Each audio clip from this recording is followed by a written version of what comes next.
All right, so now we're inside the garage. So I want to talk to you a little bit about what all the different components are of the garage door, how it works, what to call them, so you know the names of them. I hear a lot of people say, you know, there's a rope hanging down or there's a wheel sticking out. There's no ropes, there's no wheels, none of that stuff's in the garage door. I understand it, but that's what this video is about, to kind of help you educate yourself so you know how to speak when you're calling to get someone to fix your garage door for you. So talked about whether the door is insulated or not. This one is not. You can see it kind of sounds hollow, but really what this is the other side of that steel we were looking at on the outside. If this were an insulated door, there'd be what kind of looks like really hard styrofoam in here. And the other option would be another layer of steel on this side of that hard styrofoam. So this currently is non-insulated. If you felt that styrofoam material, that would be insulated. If you felt more steel here, that would be two-sided steel, which if it's two-sided steel, that also by nature means there's insulation in there.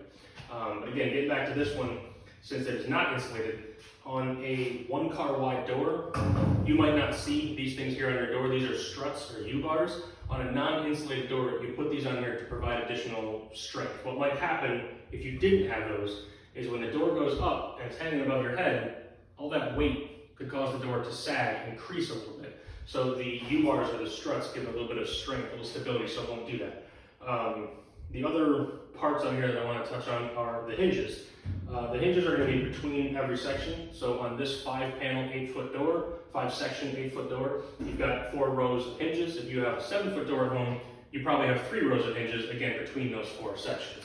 And just a quick note, those rollers I mentioned are on the outside in these hinges, and those rollers really are, they're angled in the track in just such a way to hold the door in the track. That's what prevents the door from falling forward when it's like this, and that's what prevents the door from falling down when it's over your head, is those rollers are inside the hinges.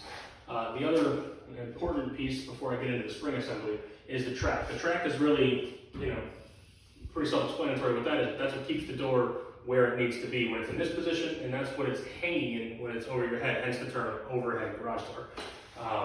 So really the moving part of all this, the thing that breaks the most often, is the most complicated to repair, has actual moving parts, is the spring assembly. The spring assembly consists of that, people say there's a coil or there's a wound thing, that's a torsion spring up there. Quick side note, you might have long extension springs above your track. Don't have those here, so I'll cover those in another video. But the torsion springs are really the ones that are a little bit more dangerous, a little bit more, you need more of an understanding and training how to use them. I don't recommend replacing the torsion springs yourself unless you really feel confident that you know what you're doing.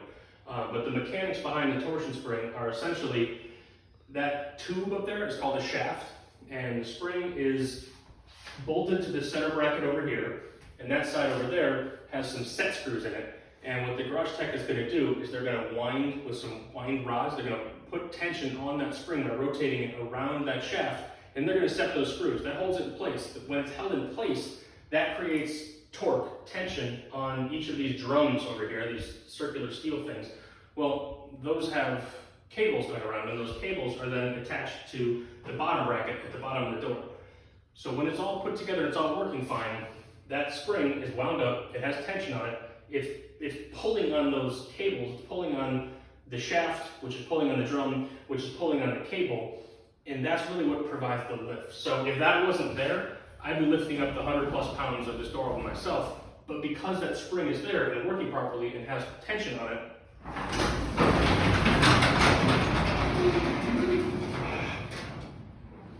easy one-handed operation because the spring is properly balanced.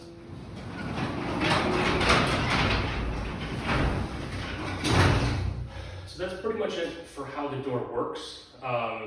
In my world as a garage door tech, the door and the opener are very separate, but I know from a homeowner's perspective, a lot of times people don't separate the two, whether it's a problem with the opener or a problem with the door, it's all sort of lumped together. So real quick, I want to explain what we're looking at with the garage door opener. Before we get into the overhead unit on the door, on the opener, I want to point out the photoelectric eyes down on both sides of me. Those are, I'm sure you're all familiar at this point, door's trying to close, you cross through the beam, the motor senses it, the unit senses it, the door reverses and goes back up, and it flashes a few times to tell you, hey, something crossed through the photoelectric eyes. What a lot of people don't realize when they call is those are very, very easy to get knocked out of alignment, and a lot of people call and say, hey, my garage door won't go down, it's broken. Well, really, there's a little wing nut on there. You just loosen it. You can wiggle it a little bit and realign it. And how you'll know if that's the problem, you see you've got an amber light over here. That amber light means that both photo eyes are connected to the opener and functioning properly.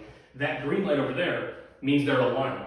If you have an amber light on and the green light is not on, it means everything is wired correctly, but one of your photo eyes got bumped and they're not pointing at each other, so therefore the opener thinks that something is disrupting the beam, thinks there's an animal, a kid, car, something in the way, and the door will not go down. So moving on to the actual unit itself, this particular one, I'm not sure if you're able to see it on the video, this is a chain drive up here. There are screw drives out there. I'm not going to talk about a screw drive. I don't think that they're quality units. I either install belt drives or chain drives. Belt's a little more expensive, a little quieter. So basically, that unit up there, there's a motor, a circuit board called a latch board, and some plastic gears. That's pretty much all that's in there. So when you press the button on the wall, when you press the remote, that plastic gear starts to turns its chain moves a trolley over there, and that trolley connects to this opener arm, which connects to this bracket. So it's all just connected, and as that trolley moves, it brings the door with it. No rocket science, but those are some of the terms behind it. That's kind of how it works.